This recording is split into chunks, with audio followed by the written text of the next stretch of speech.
Okay, I think we're ready to go. So welcome everyone to our yearly UBC Emergency Medicine and Paramedic rounds. There will be 10 sessions running from September to June, and so the announcements will come on the Facebook page and through the BCEHS all email. They're mostly on the fourth Fridays of the month, although there's a few schedule changes this year to accommodate for guest speakers. Today we actually have back by popular demand. Oh, sure. Sorry. We'll just close the door for you there. We've got Dr. Doug Brown, who is an expert in accidental hypothermia, here to give us his presentation today. And so the timing is great due to the time of the year. It's September. It's going to be winter soon. So I'll let him take over shortly. Just a few words is please mute your mics. Make sure they're muted unless you have a question. Doug will say how he wants his presentation to be run with respect to questions. But just make sure the mics are muted so that it's not annoying with background noise. And welcome, Doug, and thank you. Cheers. Maybe I'll just move to where the camera is pointing. Sure. Yeah, sounds we great. Hopefully don't have any more. Yeah. I think you're in the hot seat right now. Yeah. So let's move the gotcha.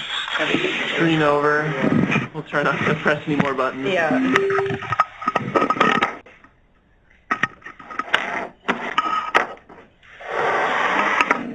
Okay, there we go. All right, one more time. People can see the presentation, hear me, and see me. Give a wave if that's the truth. All right, good times.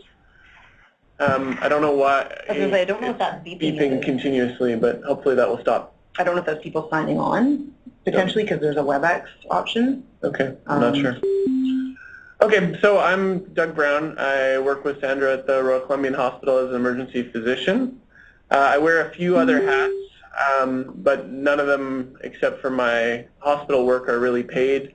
I'm a search manager and volunteer for Alliance-Based Search and Rescue. I do a little bit of work as a doctor at Mike Wigley's helicopter skiing. I do the doc program at Whistler Blackcomb. I do a little bit of on-call work for Iridia, although not very much. I'm a part of the Canadian Society of Mountain Medicine and do some teaching for them and just try and support them however I can. And then I also, whenever I can, go and attend the International Council of Alpine Rescue meetings in Europe and work with some of those people to try and help write best practices for mountain rescue. But nobody pays me, so I don't really have any conflicts of interest. Mostly what I'd like to do is share some inspirational cases with you guys, and paramedics in BC are kind of uniquely positioned really as the gatekeepers of getting really good care for patients who have very severe accidental hypothermia.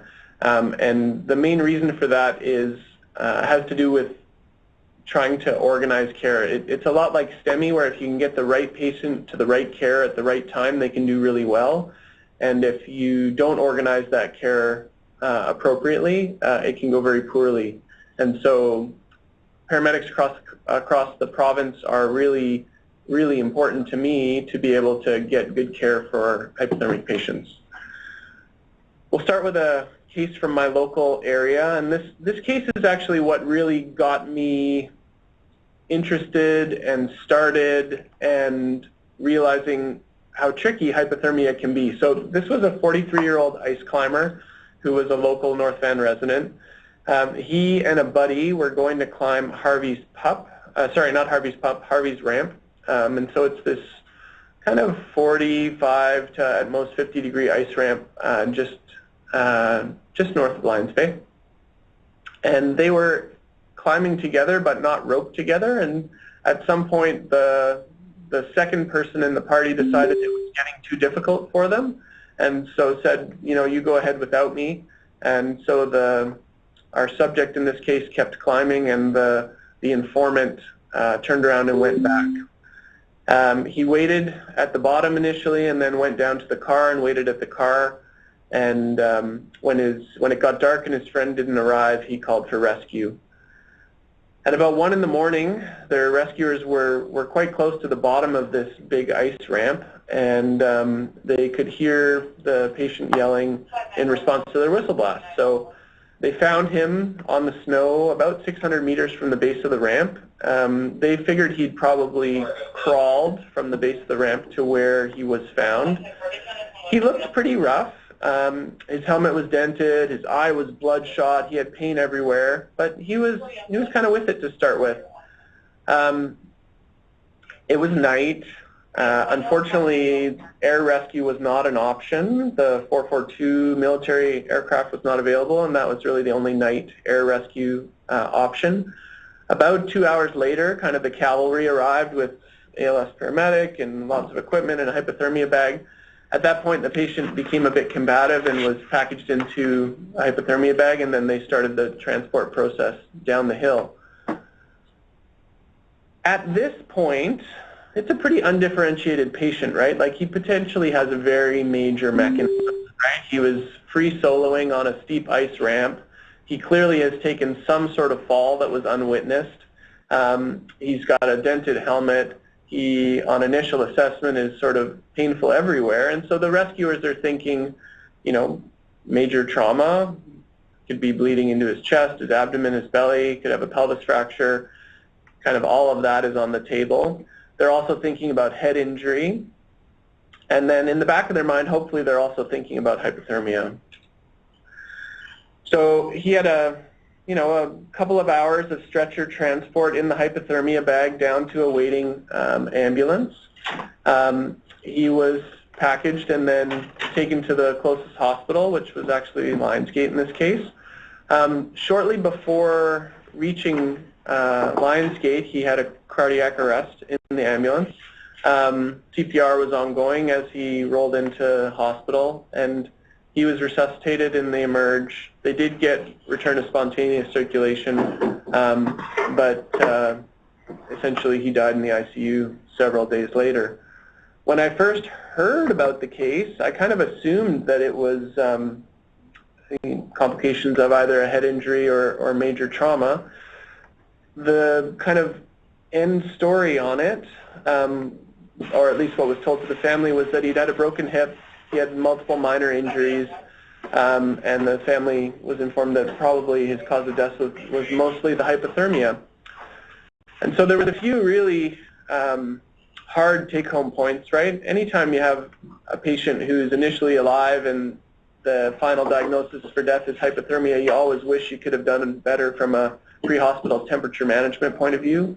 And then the big thing for me was that the hypothermia can really mimic a traumatic brain injury. It can cause fixed and dilated pupils, it can cause altered level of consciousness, and then, as in this case, it can actually cause the heart to stop and cardiac arrest. So let's switch gears for a quick sec and just think about survival in people with pre-hospital cardiac arrest.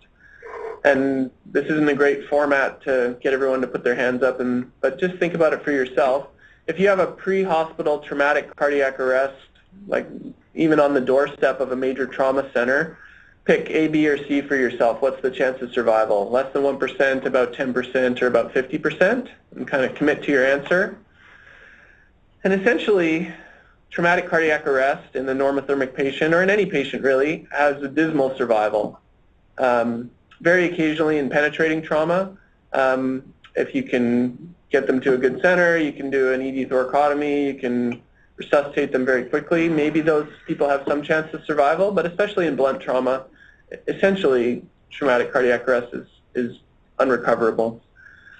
Now switch gears for a sec and think about a non-trauma patient. This is a patient who you found cold and was initially alive, and they get a hypothermic cardiac arrest while you're managing them, and then commit to yourself what you think the outcome might be, especially if you manage to get them all the best treatment. A, less than 1%, B, 10%, C, about 50%. And in this case, the survival is upwards of 50%, and in some case series, actually 100%, if you can get them to an ECLS center. And so these are like, you can't have more different outcomes, obviously. And so it's really important that, one, we educate everybody about hypothermic cardiac arrest. Two, you start to get your head around how to differentiate them from other kinds, because sometimes it can be messy, as we demonstrated with the first case. And it's the kind of only a few times in a career will these kind of cases ever come across your desk, so to speak, and you really need to be ready for them and have a plan. Now, what about if you have a trauma patient and you let them get hypothermic? Because, well, if these hypothermic cardiac arrests survive really well, maybe it's a good idea to let your trauma patient get cold. And unfortunately, that's not the case. If you take your, roadside ped-struck patient who maybe has a small liver laceration or something, and you get them to the hospital within the golden hour, and the surgeon or the interventional radiologist can manage the bleeding, those people can do really well. But if you take that same normothermic ped-struck patient and you're in a cold environment and you let their temperature drop from 36 and you deliver them to the hospital at 32 degrees, you've essentially just doubled or tripled their chance of death. And a lot of times, especially if they need to go to the OR, the surgeon, even if they're able to control the surgical bleeding, all the medical bleeding will kill the patient. So providing good pre-hospital temperature management is actually one of the lowest hanging fruit for providing good trauma care in an EHS system. So if you take nothing else from this talk today, there'd be two things that I really want you to look out for. One is in all your trauma patients, make sure you don't let them cool either while you're assessing them or while you're transporting them. And then the second thing, which we're going to go over and over again, is if you think you have a patient in hypothermic cardiac arrest, that's a very special scenario, and you need to get lots of help and lots of smart people thinking to get this patient the right care, and it's quite complicated to try and access that care sometimes. And so that's always going to be a clinic call for you guys, and that's always at clinic call should trigger the EPOS group to be involved as well. Okay? Okay, so let's touch base on our outline here. We've had one inspirational case that didn't go so well. Let's move on to a different one that maybe went a little better. So this is a case that happened a few years ago in Squamish. There was a 24-year-old female who was up at the Elfin Lake shelter by herself. Around 2 in the morning, she left the hut, and for whatever reason, she became disoriented and disrobed. And then about 7.5 hours later, she was found lying in the snow with agonal respirations. It was a pretty special group that found her, which is part of why this case went the way it did. There was a retired infant transport team paramedic, there was a nurse who had critical care training, and then there was, I think, 3 other people in the group who were both, I don't know, I would call them gung-ho or could go the extra mile. So what was really nice is when they found this woman in this kind of snow hole, even though she wasn't responsive, they did notice that she had some signs of life. She had some agonal respirations. And they noticed that when they kind of grabbed her and brought her out of this snow hole, that she lost vital signs. And so that's a really nice piece of information to have when you're trying to advocate for these patients. Unfortunately, you don't always know when they lose vital signs, but in this case, it was very clear. And then the other thing that was very clear, though, was that they started CPR immediately upon her losing vital signs. Due to a number of different factors, even though they promptly made a call to 911, it was about 2 hours later that an ALS team arrived by helicopter with the ALS paramedics who happened to be working on Blackcomb that day. They essentially, right from the get-go, recognized what they were dealing with, which was a hypothermic cardiac arrest. And they had actually recently had a training session with myself, and we'd gone over what to do. And they're super experienced guys, and they right away were advocating for her to get transported to an ECLS center, which was exactly the right thing to do. One of the interesting parts, though, is of course they had their AED machine, which was constantly seeing VT and VF and constantly asking them to defibrillate. And one of the things we'll get to is essentially with hypothermic cardiac arrest, you want to do a little bit of regular ACLS care, but then pretty quickly you just want to move on to focusing on high-quality CPR and transport. But it's a bit like the white coat syndrome from all those like psychology experiments. It's incredibly difficult to ignore an authoritative sounding voice telling you to defibrillate a patient. And so they actually defibrillated the patient an enormous number of times until the battery on one defibrillator went dead, and then they got another defibrillator and started doing it again.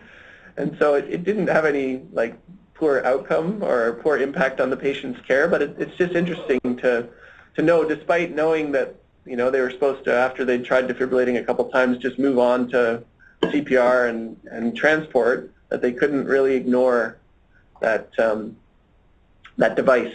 Okay, so after about 40 minutes of on-scene ALS care, she was transported or switched into a helicopter. Unfortunately, they weren't able to use the BC ambulance helicopter, so they had to use the search and rescue helicopter. This is just fun. This is her initial strip on the AED that we downloaded later. And so she still had quite a nice VF after 2 hours of CPR. Quick question. Will these notes be available to us? I'm just wondering how thorough do my notes need to be? Yeah, you don't need a lot of notes. The BC provincial guideline is available online. I have a cheesy website, drdougBrown.ca, and it has lots of resources there. And then also, hopefully, the BC ambulance treatment guidelines are quite up to date as well. So yeah, we would have all liked to have transported this patient in the flying ICU with lots of room to do CPR and give drugs and everything. Unfortunately, at the time, there was a policy in place really with BC ambulance that you don't do transport of hypothermic, or you don't do transport of patients in cardiac arrest. And so we were stuck using the search and rescue helicopter, which was crowded for sure. You can imagine the pilot, you can see, is in that top left-hand corner. The patient would be on the orange stretcher. You would have had one of the paramedics doing CPR, the other one in the jump seat beside him, trying to push drugs, bag, talk on the phone, without a lot of space. But they did an amazing job and just kind of made it all work. They weren't able to land at VGH because the single-engine search and rescue helicopters can't land on the hospital, so they had to go to YVR, and then ambulance met them at YVR and took them to VGH. The temperature in the ambulance was 17 degrees. The temperature in the OR was 22 degrees. What her actual core temperature was probably somewhere in between. VGH was primed and ready for them, so they touched down in the emerge just briefly and then went straight to the OR. ECLS or ECMO was started after 4 hours of CPR. Those were her numbers for some of the ALS and critical care paramedics who like numbers. I'm not familiar with the normal one, so I'm just curious what they indicate. So she's acidotic. Her end-tidal CO2 is a bit above normal, but in general, those numbers are pretty darn good for someone who's just had 4 hours of CPR.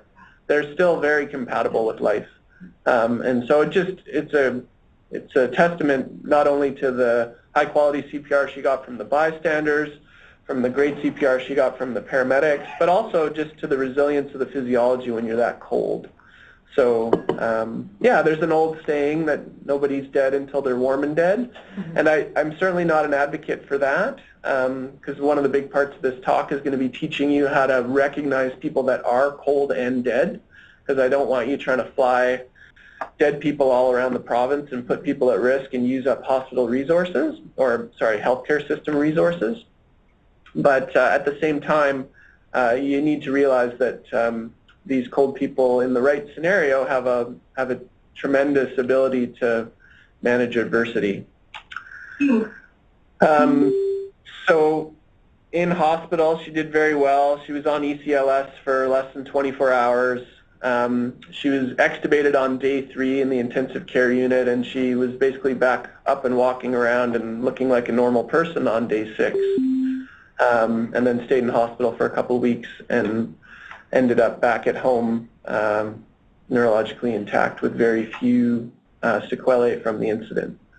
So it really was a fantastic case and a great save and a really good indication of what's possible if the whole system can work together and the chain of survival is fully intact. Okay. So let's go from there and let's move on to a little bit about now who's cold and dead. So as I talked about before, one of the big challenges is that hypothermia mimics death when it gets severe. And we get very used to feeling comfortable with declaring death in people when they have fixed and dilated pupils, when they're very stiff, and when they've got no signs of life. And unfortunately, you can have patients who are actually very recoverable, whose brain is still intact with fixed and dilated pupils. Rigor mortis, if you actually have some experience with it, is not resuscitatable. But unfortunately, fortunately I should say, most people haven't seen that much rigor mortis in their career. And people can easily be confused by a stiff cold patient or somebody that has rigor mortis. Dependent lividity, so the people whose blood is all pooled on the dependent surface of their body, and that half of their body is kind of blue and the upper part is like white, that's a good indicator that they've been dead for a long time and you don't want to resuscitate them. But rigor mortis, unless you're an expert, is much more difficult. So what are you left with? And it sounds like medical school or basic first aid training, but really history is your most important thing here. If you have a patient where the story is they were warm, they died from cardiac arrest or from trauma or from something else, and then because they were outside or in a cold environment they got cold, you can be very comfortable that that person is dead and they're not going to benefit from prolonged resuscitation. Similarly, if the patient's too warm, hypothermia is not the cause of cardiac arrest. And a good rule of thumb is 32 degrees, okay? So above 32, it's extremely unlikely that the patient's heart stopped because of the cold. Han Solo, completely frozen solid, is not resuscitatable. Maybe in a few years, once we get a little bit better at it, maybe somebody will figure out how to do it, but that would be kind of a world record or a case report. So you don't need to start if you can't compress the chest. If you have access to a serum potassium, a potassium over 12, or in some people's hands maybe over 10, is a very strong indicator of death before cooling. You have to be incredibly careful with lab values though, because they're very prone to error, right? And especially when the patient's cold, if you lyse the sample before you analyze it, then you're going to get a lab error value that's going to show you a very high potassium. And so you want to be very careful, ideally not to make important clinical decisions based on lab values alone. And then there's a few special circumstances you need to learn specifically in your role, and that's understanding trauma, drowning, and avalanche burial. So we'll get into all those. Physiology sometimes is a groaning part of a talk, other times is fun, depends on your perspective. What's important to know about hypothermia is as you get colder, your brain needs less oxygen to stay alive, okay? And there's a couple of numbers that are kind of fun. At 28 degrees Celsius core temperature, you need about half the normal cerebral blood flow to keep your brain alive. And what's interesting about that number is high-quality CPR provides about half the normal cerebral blood flow. So in theory, if you had a patient that was alive at 28 degrees Celsius and you witness them go into cardiac arrest and you provide high-quality CPR immediately, in theory, there's no upper limit on how long you might be able to keep that brain alive. The world record is 6.5 hours. Wow. The other interesting number, I don't have it on this slide. The other interesting number is 19 degrees Celsius. And that's the number where you can survive a significant period of no flow state. And so when you have these little small babies that they do cardiac standstill surgery on to do complex heart repairs, they actually stop these, they cool the kids down to 19 degrees, they stop their heart for 30 to 45 minutes, they restart the heart, they warm the kids up, and they do fine. And so at 19 degrees, you can actually survive some, if not a profound period of cardiac standstill before your brain starts to die. And so that's what sometimes makes the decision-making in accidental hypothermia a little bit tricky. Because it's really easy if it's the case we described of the woman at the Elfin Lake shelter, right?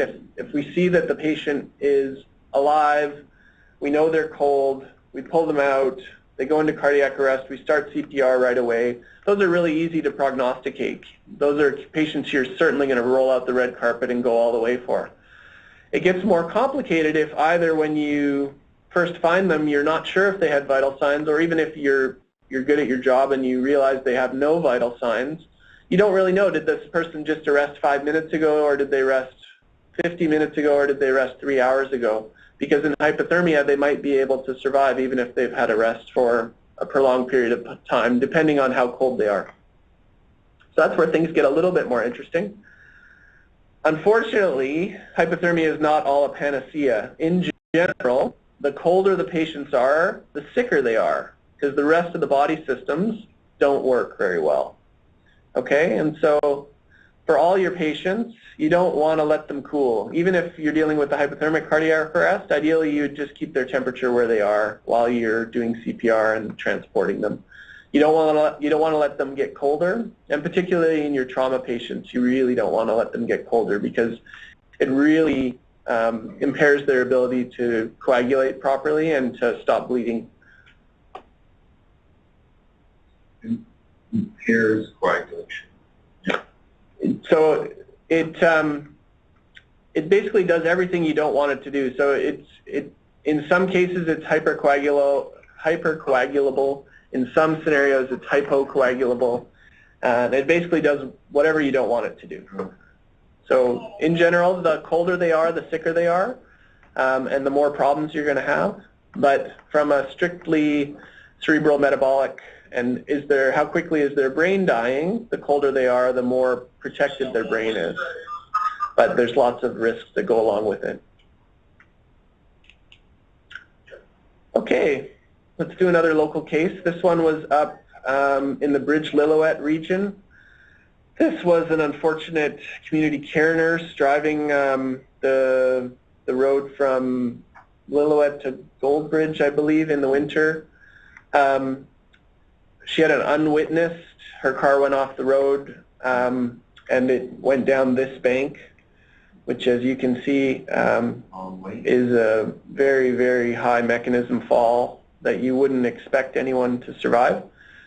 An uncertain amount of time after she went off the road, there was a highways worker who was driving the road and saw the tire tracks going off the side, and so he pulled his vehicle over, had a look over the edge, sort of made a sat phone call to alert his supervisors that he was going to go have a look, but assumed that it was going to be a terrible outcome. He sort of rappelled partway down that slope and was calling out and got sight of this vehicle down in the water. This was after the rescue, so when he saw it, presumably the doors were closed. But when he was yelling, the person inside yelled back. And so you can imagine he was very surprised, having started down the slope from there, that there could be somebody in a car that looks like that after tumbling that far that was still alive. And so at that point he pushed the big red button and sort of called in the cavalry. There's not many teams or resources in the world who can manage a rescue like this. So you've got a critically ill patient, you've got steep slope rescue, you've got river rescue, ice rescue, and you've got avalanche hazard. It so happens that the combination of Whistler SAR and Pemberton SAR, and you've got AutoX, of course, as well. It so happens that the combination of those two search and rescue teams actually have all those capabilities, and as they're flying to the scene, they are basically advocating with BC ambulance and saying we need critical care paramedic resources on scene for this patient. Unfortunately, at the time, the way the protocols were written for that region, that they weren't able to, the dispatchers anyway, weren't able to dispatch a critical care paramedic air resource without somebody actually assessing the patient hands-on, and so they were stuck in this loop of not dispatching the critical care resource immediately. And so the search and rescue team got down to this patient, managed to secure the car, got into the water, opened the door, had a floating spine board, got the patient cut out of their seatbelt and out from behind their airbag. When they found the patient looked bad, facial smash, but breathing and talking. And so they get the patient onto the floating spine board, they bring her out of the car, and then they airlift her to the road where there's a BLS crew waiting. Thankfully, by this time, they'd finally convinced dispatch to release the critical care air helicopter, and it was coming from Kamloops, but it didn't arrive for maybe 10 or 15 minutes. So the BLS crew initially has the patient on the roadside. The patient went into cardiac arrest. The patient was intubated by ALS or the critical care team, packaged, and then transported, had ROSC at some point, still had circulation when they landed in Kamloops, lost vital signs again in the emergency department, and by that time it's now night, they don't have an ability to fly anymore, and then we're wondering about then driving the patient south to Kelowna for ECLS, but unfortunately the patient expired in Kamloops. It's interesting from a systems point of view because that location where they were rescued from is actually equidistant by the original helicopter from BGH and from Kamloops, but because the helicopter had come from Kamloops and because people didn't have the ability to kind of recognize the key issues and direct the patient to the key resource, the patient unfortunately kind of went to the wrong center. And so these are the kind of cases that help us learn how to provide better care and how to integrate our pre-hospital care right from our search and rescue colleagues who often have paramedics on their team through to our paramedic resources, both the roadside ALS or BLS, ALS, critical care, and our rotary resources. So it's these kind of cases are hard, but we learn a lot from them. So let's talk a little bit more about some management stuff. What do you guys actually do when you get these patients? As part of my journey, I was able to publish, together with the people in Europe that I work with, a clinical practice guideline for accidental hypothermia, and it was published in New England, which was obviously great for getting worldwide attention and hopefully improving care worldwide. The reasons that it was sort of new and unique was really just that we brought things together in a more simplified way. And showing how you can just use the tools you have available for you in the field to clinically stage these patients and then direct them to excellent care. We really demonstrated that it's safe to insulate and attempt rewarming for all of your patients, and you're not going to cause harm by doing that.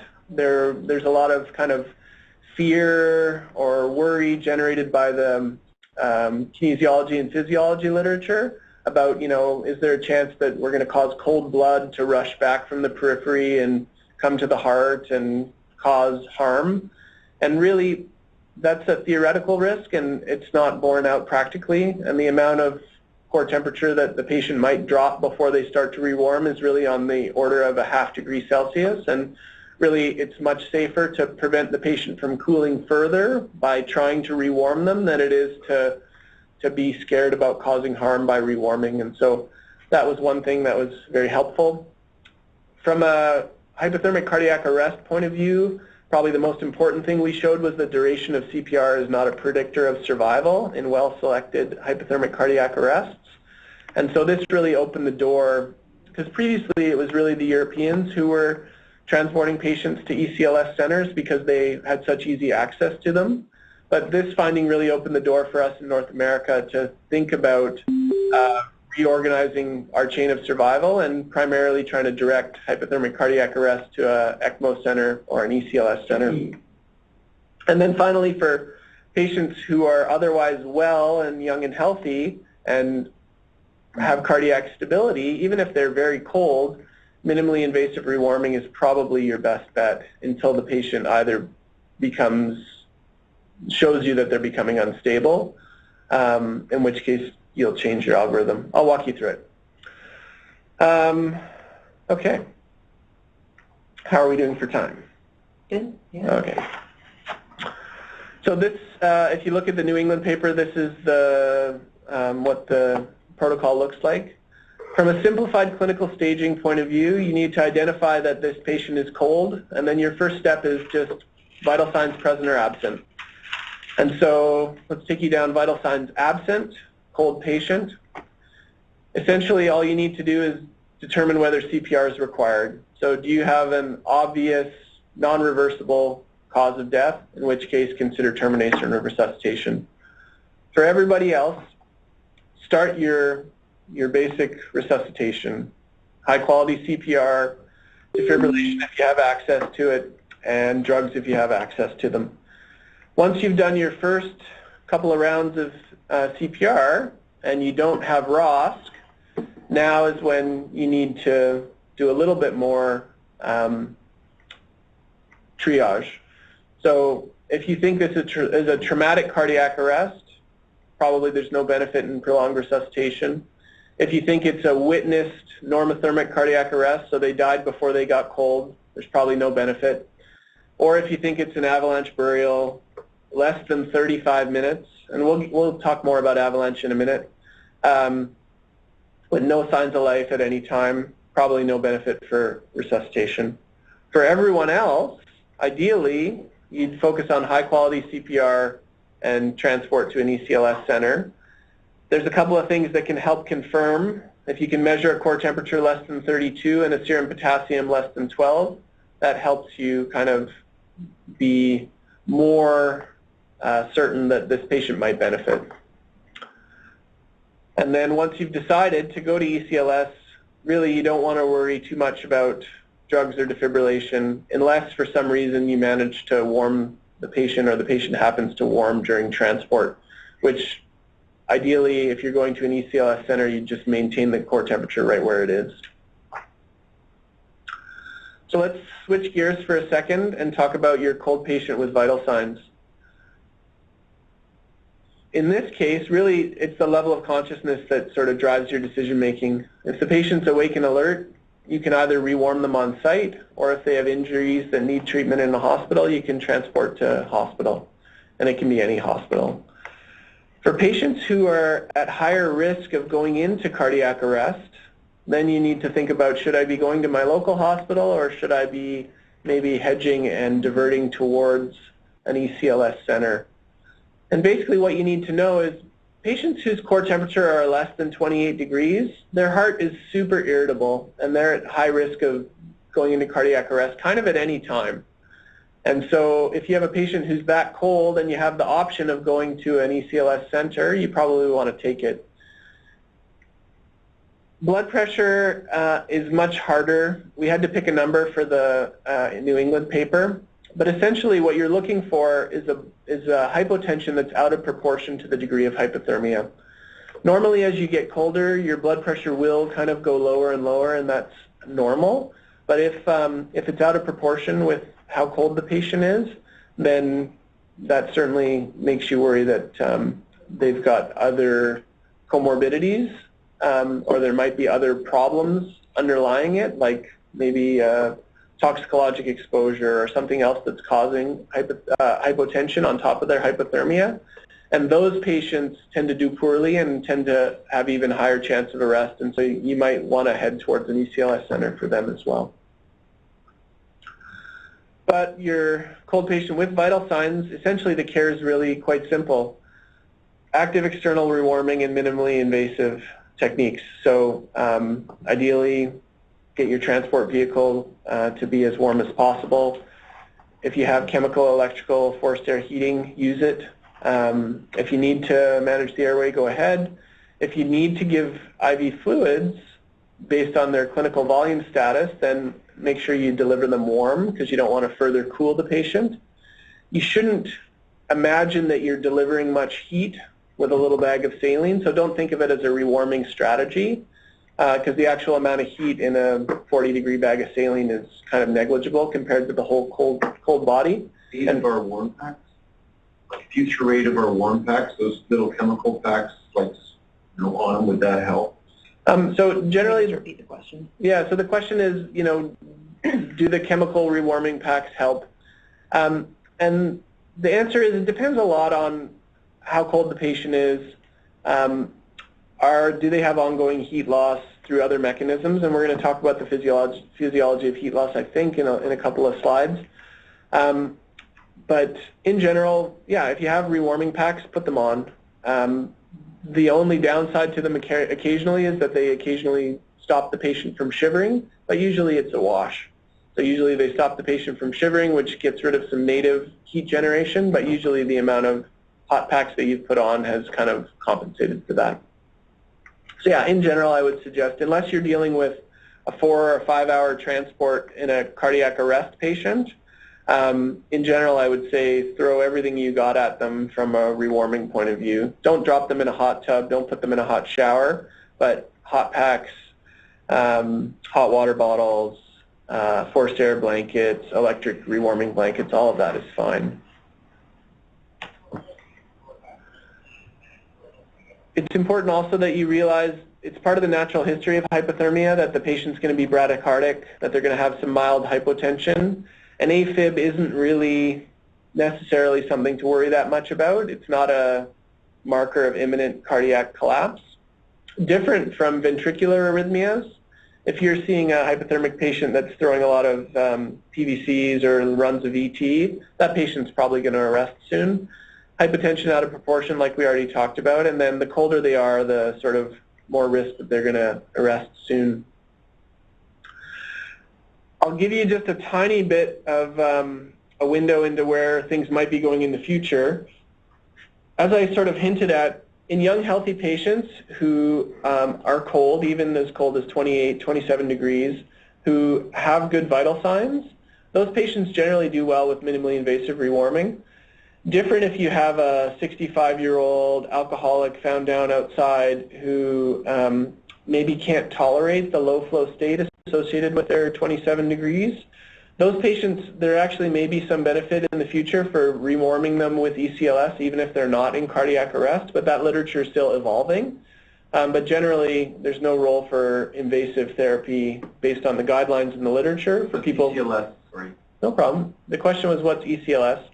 ECLS and ECMO are often used interchangeably. It's extracardiac or extrapulmonary life support, so it's the heart-lung machine. So in general, currently guidelines say, for hypothermic cardiac arrest, you want to get them to an ECLS center and resuscitate them with ECMO or ECLS.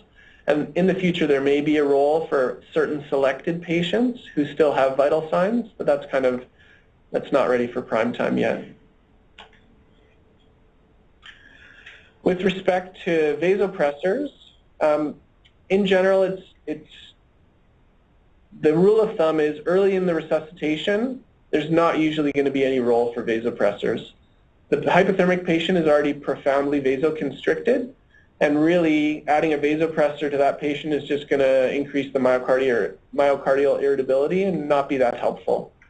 If for some reason you're rewarming a hypothermic patient and you're getting vasodilation and you think you have new hypotension secondary to that vasodilation, it might be reasonable to use a vasopressor while you're kind of trying to get caught up with your fluid resuscitation. But you need to also be extra careful if the patient has any concerns for frostbite, because your vasopressors are going to make your frostbite injury potentially much worse and more difficult to recover from.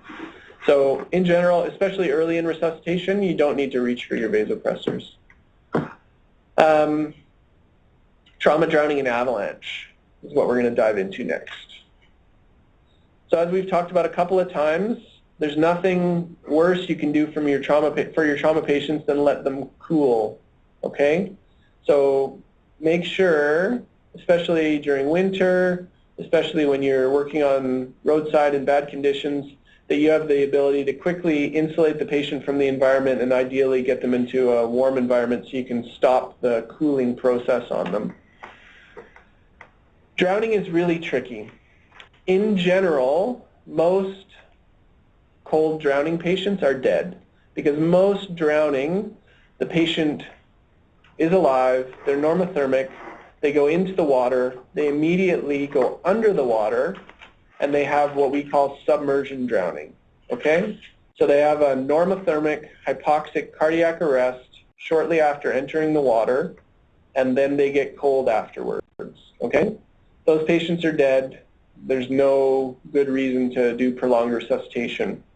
In general, like side topic, for drowning people, I usually advocate for a few rounds of CPR because you do often get ROSC, and especially with enough drugs, often you'll get ROSC. Maybe they won't be a good brain outcome, but often you can get good organs out of those people, and you just don't really know until you try. But in general, if the story is submersion drowning, those are not the people who need prolonged resuscitation transport to an ECLS center in the absence of ROSC, okay? Immersion is the needle in the haystack. These are the patients who go into the water and for some reason are on the surface of the water, alive, breathing air, and are able to cool on the surface of the water, and then suffer a hypothermic cardiac arrest, and then maybe are found face down in the water. So the classic for this is your patient that's in a life jacket or clinging to an object. They're known to be on the surface of the water for minutes to hours in very cold conditions, and then you wonder about hypothermic cardiac arrest when you eventually get them and they're in cardiac arrest. The caveat is kids, and this is the kind of the biggest outlier. This is a 2.5-year-old who fell into a creek, went immediately under the water, and was pinned underwater for 66 minutes. It was a cold creek, and essentially they were flash cooled. So 5-degree water flowing quickly around them, and they were pulled out after 66 minutes, 19 degrees, asystolic, got 2 hours of CPR, and made a full recovery after being treated with ECLS. And so essentially you have simultaneous normothermic hypoxic arrest with rapid cooling. Okay, and so kids are always an outlier, and you should always get some expert opinion when you're dealing with kids. People who are really keen on drowning, Tipton has tried to make rules around drowning based on water temperature and duration that they were last seen. I'm not a huge fan of these rules. I think it's much better to try and yourself understand the story. Was this a submersion drowning, or could this have been an immersion drowning? And for the immersion drowning, I would recommend that you attempt resuscitation. Okay, we're going to switch gears to Avalanche. The current International Council of Alpine Rescue guideline is what I'm showing you here, okay? It's not exactly what I advocate for personally, but this is kind of what you're stuck with. So let's go with this first. They use a 35-minute cutoff for patients who are pulled out of an avalanche in cardiac arrest. And so less than 35 minutes of burial in an avalanche, there's no chance you're cold enough that hypothermia is the cause. Okay, so if you pull somebody out of an avalanche in the first 35 minutes and they're dead, it's either caused by hypoxia or by trauma. It's not caused by hypothermia. And that's because they haven't had enough time to cool below 32. Because unlike the kid in the river, being buried in an avalanche is not that fast to cool somebody. Okay? Now, more than 35 minutes, hypothermia is sort of on the table, okay? So if somebody's pulled out in cardiac arrest more than 35 minutes after they were buried, and they have a patent airway, as in their gullet is not stuffed with snow, and they don't have obvious trauma, now you've got all three items on the table. Could this be a hypoxic cardiac arrest? Could this be a hypothermic cardiac arrest? Could this be a traumatic cardiac arrest?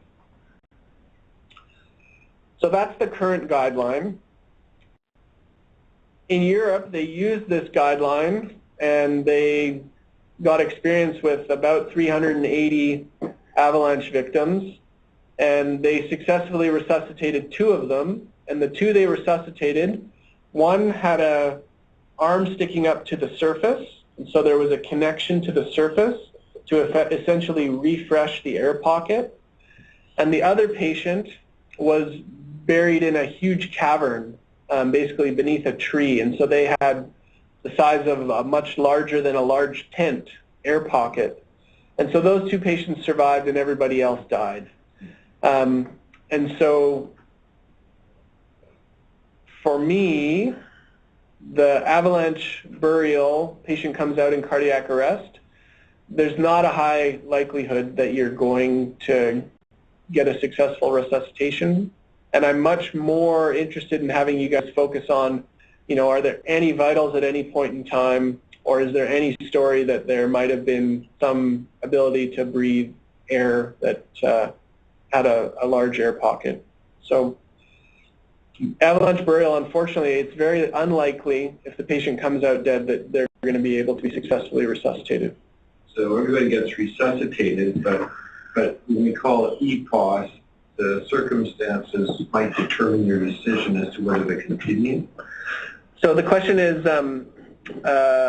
what is the information that EPOS is going to want, and what are the chances that EPOS is going to tell you to continue? And so essentially what I'm trying to say, it's in a state of flux, and unfortunately the survival in quote-unquote avalanche-induced hypothermic cardiac arrest is incredibly dismal unless you have one of these special circumstances where either the patient had vital signs on extrication or they effectively had either a cavernous air pocket or a connection to the surface that prevented them from having a hypoxic cardiac arrest. Or if for some reason the patient was already very cold when they were caught in the avalanche. Just going to have a couple people step out here, do some real work. Thanks, you guys. So we do have hypothermia clinical practice guideline for BC. It's really fun when I go to other parts of the world and explain our logistics and scenario, because essentially our area is the size of Germany, Austria, Switzerland, and Italy combined, which always blows everybody away, especially in Europe.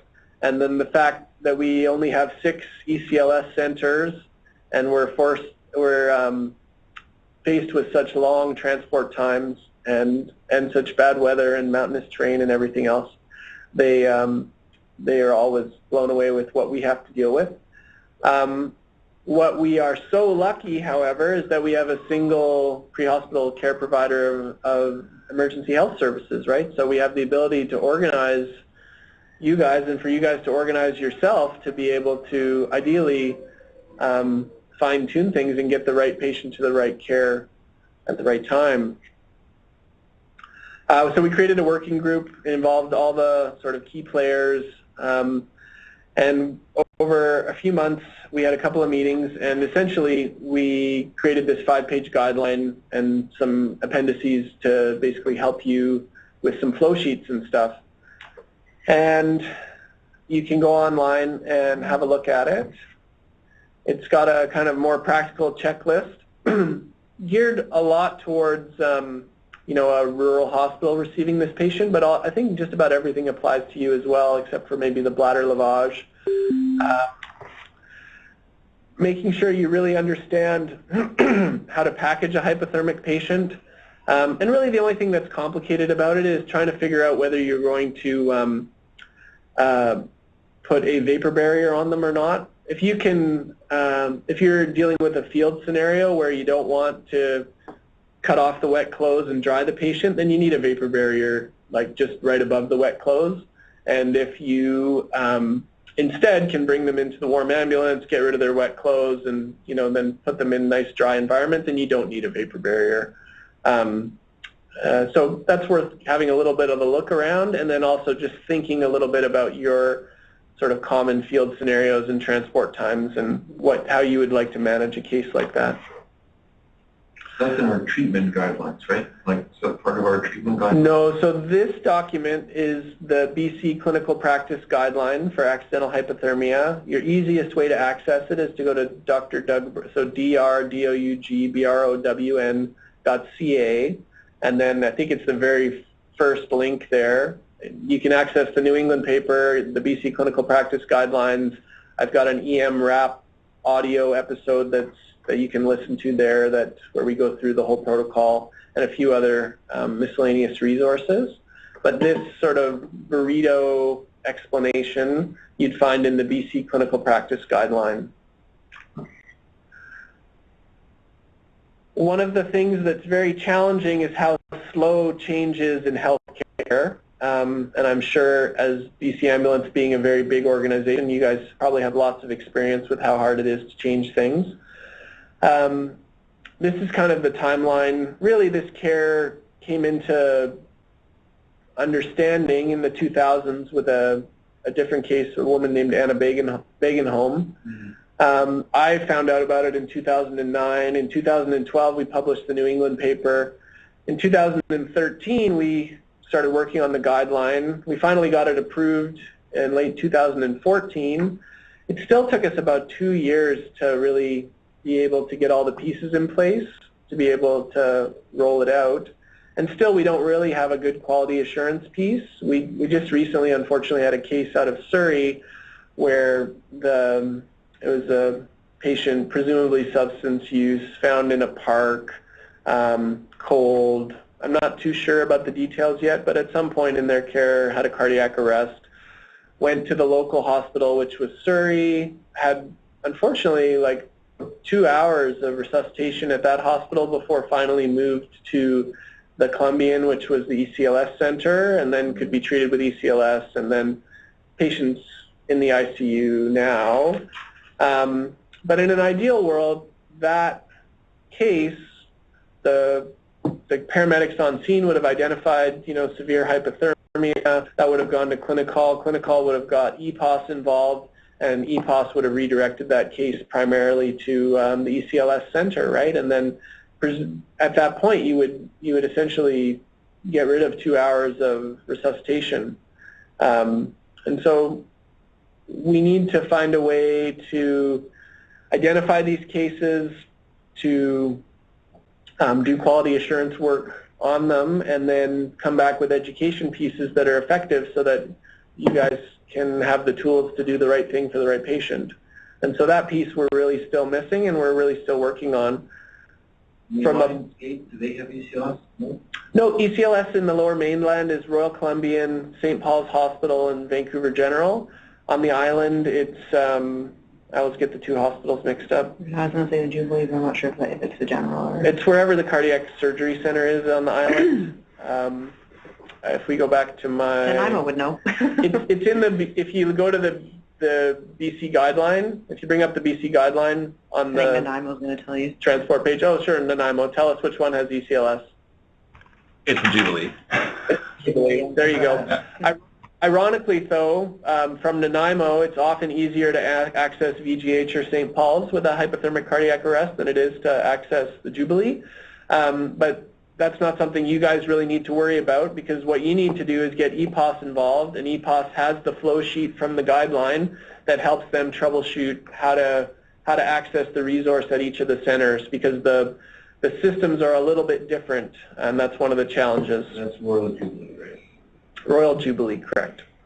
But don't kind of start heading towards the Jubilee with your hypothermic patient on the island necessarily, because sometimes, depending on the resource availability and everything else, it might be actually way more effective to put the patient in an aircraft and get them to VGH or St. Paul's or Royal Columbian than it would be to the Jubilee, because possibly their resource isn't available due to perfusionist staffing or beds or a number of other things. And so this is where, as early as possible, getting notification up the chain so everybody can start planning care for this patient is just so important. In our dream world, we could provide care like they do in Denmark. This is a case that basically shows this kind of care rolled out in a mass casualty environment, and it's not difficult to imagine a case scenario like this in our neighborhood. Okay, so this was a dragon boat accident, 13 teenagers, 2 adults, 2-degree water. One adult took off his life jacket, tried to swim for shore, and drowned. Everyone else wore their life jackets. The immersion times were anywhere from 81 to 168 minutes. One of the girls, with her life jacket on, managed to swim to shore, crawl up on shore, and call for help. A combination of air response and ground response and Coast Guard, they essentially, of the other, whatever it is, 11 patients they extracted from the water, 7 were in cardiac arrest. 1 went to a local hospital. Everybody else went to an ECLS center. They were all eventually rewarmed using ECLS, and they all survived. Wow. Yeah, the one who went to the local hospital first and then got bumped an hour and a half later to the ECLS center ended up with a permanent G-tube and is in like assisted living, but everybody else is back at grade level. What was the immersion time? 62. Question was about the immersion time. 81. And so they were in the water anywhere from an hour and 10 minutes to almost 3 hours. So they all got ECMO or whatever. And everybody in cardiac arrest went to ECMO, to ECLS. How many were in cardiac arrest? How many were in cardiac arrest? Question was how many were in cardiac arrest, and so these were 7 patients in cardiac arrest, and they had 100% survival in this case series. And so if you were to dream even bigger than being able to respond to a mass casualty, now you'd start thinking about eCPR for all types of reversible refractory cardiac arrest. And this is really what the St. Paul's study is all about. What's the EHS term for what they're doing with St. Paul's and redirecting the, you know? Bypass? Like, no. Anyway, St. Paul's currently has a study underway looking at eCPR for carefully selected patients. One of the really nice things about hypothermia, as we talked about with the physiology, is just that patients can tolerate such long downtimes, right? They can handle a little bit of downtime before CPR starts, and then they can handle prolonged CPR. And so it's really the gateway to a comprehensive eCPR program, because there are certain patients, even when they're normothermic, who if you can do high-quality CPR and rapid transport to a ECLS center, even in the absence of hypothermia, might be able to survive. And that's really what they're doing with St. Paul's study right now, is trying to get some more evidence around who practically might be able to survive and who it's futile to do that kind of care. But that's eventually where we'd like to get to. And it's really helpful if you think about what we did for STEMI, right? We essentially reorganized right from point of first contact with EHS right to the cath lab. We reorganized where those patients are going, right? And your absolute risk reduction of death for doing PCI, so going to the cath lab versus thrombolyzing them in the local hospital, is only 2%, right? With a number needed to treat of 50 to save 1 life. But there's a good number of STEMIs in Canada over the years, right? So you save about 100 lives a year by doing that sort of, you know, it was a lot of work to reorganize the care, pre-hospital ECGs, direct them directly to where they need to go. The challenge with hypothermic cardiac arrest is it's really rare, but the benefit from reorganizing our care is enormous, right? The absolute risk reduction of death for a well-selected patient is somewhere between 50 and 100%, with a number needed to treat of 1 or 2. Right? So actually in Canada, just reorganizing our care could save about 25 lives a year. And what's nice is these are young, healthy patients who generally walk out of hospital with no deficits and go on to live a healthy life. So your economics for saving these people are really quite good. But it takes a bit of work from us up front. Okay, we're just about done. You guys have done amazing. So big picture, hypothermic cardiac arrest needs ECLS. Okay, and don't be afraid of prolonged transport times. Okay, but organizing this kind of care is very challenging, and so you need to talk this up with your colleagues. You need to kind of simulate it both mentally and ideally, like do a real sim case in your station. Think about who you call, how you call. One of the cruxes to these prolonged transports is access to mechanical CPR devices, right? Because it's not practical or safe to do prolonged CPR for patients, both in the back of an ambulance or in the back of an aircraft. And so that's often one of the limiting factors, is trying to know where and how to get access to that device. But these are things you need to think through and talk through, and you need to make sure the docs know at your centers as well. Because unfortunately, it's actually much easier to reach you guys as a group and to train you than it is to reach the emergency doctors in all the hospitals across BC and train them. Okay. Why don't we do a couple of questions, and then we will do a little feel-good video in relation to that case from Elfin Lakes that kind of demonstrates what's possible and hopefully inspire you guys to think about how you're going to deal with it when you get one of these cases across your desk or stretcher. Questions? Where are you from, Dr. Brown? I'll just take a couple questions from here and then. Hi, this is Michael and Emily from Nanaimo. Thanks, Michael. Go ahead. We were involved with a case a few years ago out of Camp River on the island here, and we went up to move a hypothermic cardiac arrest patient. The K was less than 12, but it was figured out that by the time of confirmed cardiac arrest to the time they'd be placed on ECMO was greater than 6.5 hours.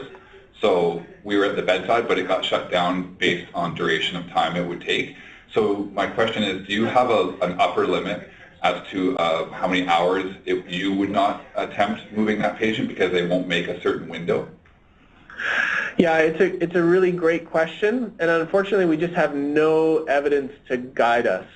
And so we basically used a 6-hour cutoff as the guideline, but it's a guideline, it's not written in stone. And so that kind of decision making is really challenging, and really if you had a patient who was, not comorbid, who had a clear exposure, who had a witnessed loss of consciousness, who had immediate high-quality CPR, and you could get that patient to an ECLS center around the 6 or 7 hour mark, I think that would be a patient that we might advocate for doing that. That being said, if the weather's bad, if the transport could be risky, if the transport resource is needed for a different, sicker patient that maybe has a better chance of survival, or maybe the story is not as good for that patient, the loss of consciousness wasn't or the loss of vital signs wasn't witnessed, the downtime's uncertain. It's uncertain if they were pure exposure or maybe they were a medical arrest prior to, then all those things would lead me to maybe not transport that patient to the ECLS center.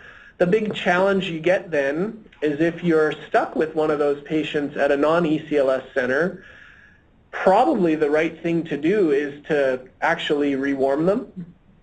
And that rewarming can take several hours, like upwards of 3 or 4 hours. And so you're going to need a mechanical CPR device ideally. You're going to want bladder lavage, plus or minus chest tube lavage, plus or minus. It's going to take a long time, and it's going to draw a lot of resources away from the rest of the department and the rest of the hospital. And so there's going to be a lot of people kind of questioning the viability of that patient, and they're going to actually need a lot of support from higher up people who understand the decision making and the prognostication in a more sophisticated way. So unfortunately, with those cases, both scenarios where you can reach ECLS or you can't reach ECLS are going to be challenging, and I would still highly encourage getting EPOS involved, because EPOS hopefully will be able to get some critical care expertise that can maybe have some better tools for prognostication. For anybody who's like a prognostication geek or nerd, we've recently published something called the ICE score, which is basically designed for those scenarios where you have patients that have complex histories where it's not clear that they are going to benefit from ECLS, and other tools to help decide what's the chance of survival and is it reasonable to stop without rewarming them versus kind of go the whole distance. Does that answer your question? It does, yeah. Thank you. Other questions from the distributed site? Hi, Dr. Brown, can you hear me? I can hear you, but I'm not sure if I can see you. Where are you? There we go. That's now okay. I'm not looking very presentable today anyways. My name is James Overmeyer. I'm a critical care paramedic that's working out of the Lower Mainland currently. A couple of years ago, we went up to pick up a patient from Fort Nelson. She was a 57-year-old female found in an unheated garage at about 8 o'clock in the morning. Last seen by husband at 1900. She was frozen solid from the navel down, as well as what was described as a trismic airway. After about 8 hours of heating and resuscitation, when she arrived at VGH, her core temperature was 22 degrees. We couldn't get it any earlier. With your permission, I could go into grandiose detail about this case, but I would actually like to contact you about this case because I think it's quite interesting and might be something that would be, I have a lot of questions about it, and maybe something that you would like to present in the future, or I can present in the future. Sure. I just think it kind of reiterates, I had some follow-up with this case, and like I said, she was frozen solid from the navel down, and when I say frozen solid, it is literally described like an ice cube or a rock. Like when I touched her, it was rigid, as well as a lot of airway issues and pulmonary edema and non-compliant lung tissue. But she actually had full neurological recovery, and she had bilateral leg amputations, and part of her buttocks was removed. So I think it's just a really interesting case, and it might be more of kind of reiterate those two cases you had at the beginning that were kind of wins. So.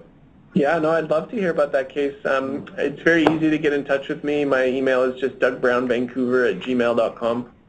Or if you go to my website that I was plugging earlier, there's a contact me information there as well. Awesome. Thank you very much. No trouble. Any other questions from the distributed sites?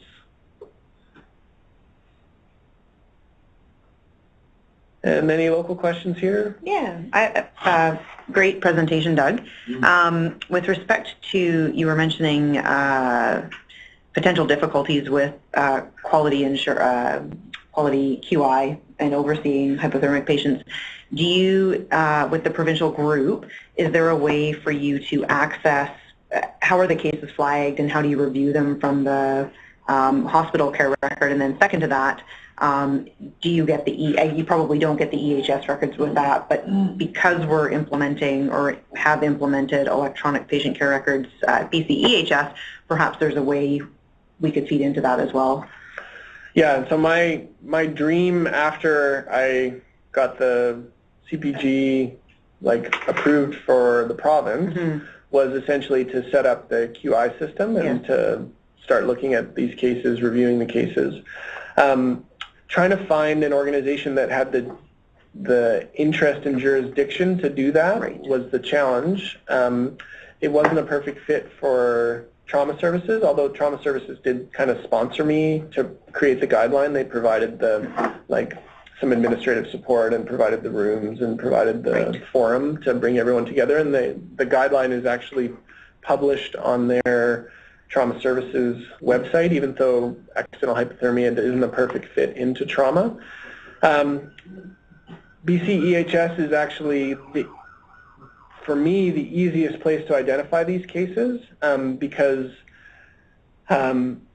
the ethics around trying to, the electronic systems don't really exist outside of BCEHS to identify these kind of cases province-wide. So BCEHS is the place to start for me. Like when I imagine creating this QI system, essentially it would be ambulance core temperature less than, probably we would use 30, and we would basically screen all those cases, pull the BCEHS records, and then pull the hospital records. Most of them are identified in the trauma registry, and that data linkage is already done, so that part isn't that difficult. It's really finding somebody who's interested in sponsoring and doing the work. I would love it if the people doing quality assurance at BC Ambulance were interested in it, and we could get residents and other people interested in providing some medical component to the research. There's a lot of work in progress with it currently. Yeah, so really I haven't, other than saying it's something I want to do, I haven't really made any steps towards actually doing it. But it's on my radar. If I had more spare time list. Okay. Yeah. Thank you. First of all, Dr. Brown, it's a great presentation. Thank you so much for your time, and you're welcome. Really shows that we have a lot of work to do in the province, and there's a bright future ahead of us, hopefully. On the note of cardiac irritability and ventricular arrhythmias, how does the administration of, for example, calcium or MEG in the case of trismus or Trisats, how is that changed in a hypothermic patient? Is there any increased risk or benefits? So the question has to do with using basically all sorts of cardiac resuscitation drugs in the context of hypothermia, and the literature is mostly anecdotal or in dogs, and the guidelines from various resuscitation sources are actually at polar opposites with each other. If you read the European Council, I'm trying to remember the acronym. Anyways, the European Resuscitation Guidelines versus the American Heart Association Resuscitation Guidelines, the Europeans basically say no cardiac drugs until the temperature's 30, and then half doses until your temperature's 34, versus the AHA says use full dosing and even consider using additional drugs early on. And they just quote different dog studies basically. And so from a practical point of view, what I recommend is your first 20 minutes you just do what you normally do, okay? If you've got drugs, you give drugs. If you have electricity, you give electricity. You do high-quality CPR, and you see if you get ROSC. Okay, once you've done that and it's not working, you have a bit of a moment to think now, and you decide for yourself, do I think this is a hypothermic cardiac arrest, or do I think this is something else?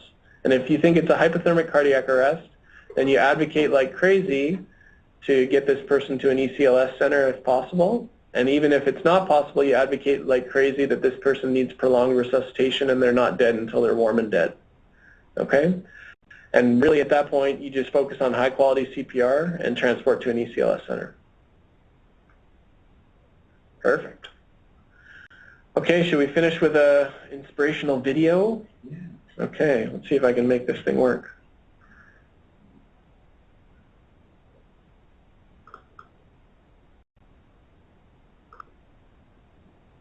And maybe let's move the microphone to near the... That's the old thing. They actually kind of shook her out of this hole. She loved the hole. And her body, the temperature when she went on, Can you guys hear that? That Christine Newman is alive at all is a miracle. On Tuesday, she was pulled from a tree well near Elfin Lake, north of Squamish. She'd been there for more than 5 hours and showed no signs of life. Every step of this process was lost. The people that were doing the CPR knew what they were doing. They never stopped. As I got information from the field of the interrogator, this woman was fell into a really rare situation where we believe she was in cardiac arrest because of the hypothermia. How immediately called Doug Brown, an ER doctor who's been studying accidental hypothermia for 5 years. He also knew all of the doctors, specialists, searchers, and paramedics needed to save Newman's life. He happened to be out for a jog, but luckily had his cell phone and admits the stars aligned. Essentially, as soon as they grabbed her and pulled her out of the tree well, the clock is ticking. Luckily, they started CPR right away. And then because she was cold, she can gone blank. Many hours of CPR without a bad outcome. Newman survived after 4 hours of CPR. Brown says that. Can you guys see the presentation still? Thumbs No, up? it's gone blank, Sandra. Okay, yeah, just recognizing that. We're just going to pause it and try and get it back. Yeah. Any one of those steps would have broken down. Oh, there you go. I'm wondering why the speaker isn't that stuff. Oh. Then, she wouldn't have survived. Newman was warmed up by a highly trained team using a device called an ECMO. We don't have picture, we don't have sound. She's expected to make a full recovery. I think maybe we just, yeah. Technology. We'll just pause. Lightning, Okay, thunder. let's see here. We'll just try and reboot everything.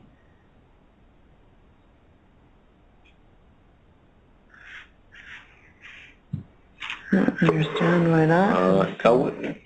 You didn't time out and then reshare? Yeah, I'm going to try and do that. So the blue share button is down. There we go. And stop sharing. Okay, and then let's try that yet. By the way, it'd be nice if, like, when I came in, the front desk had no idea where room 2506 or 12 was. Okay.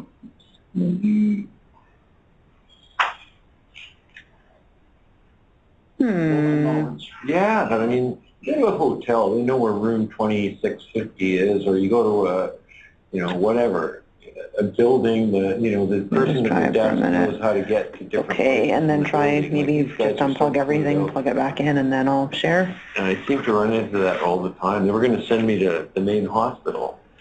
So, and then they were all kind of, upset that I even asked.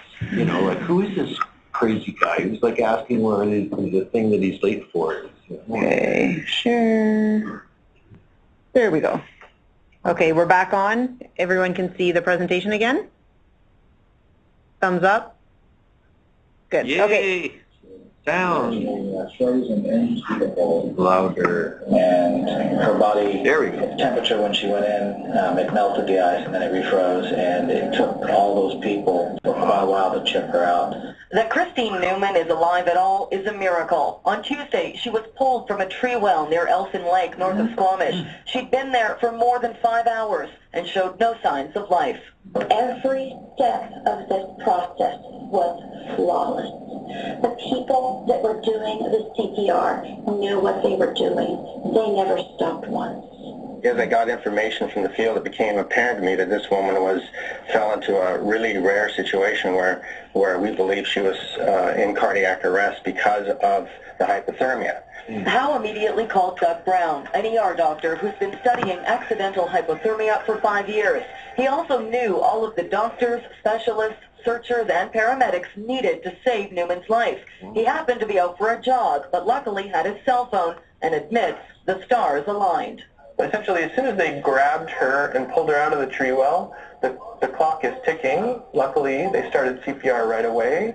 And then because she was cold is the reason that she can survive many hours of CPR without a bad outcome. Newman survived after 4 hours of CPR. Brown says that's a record.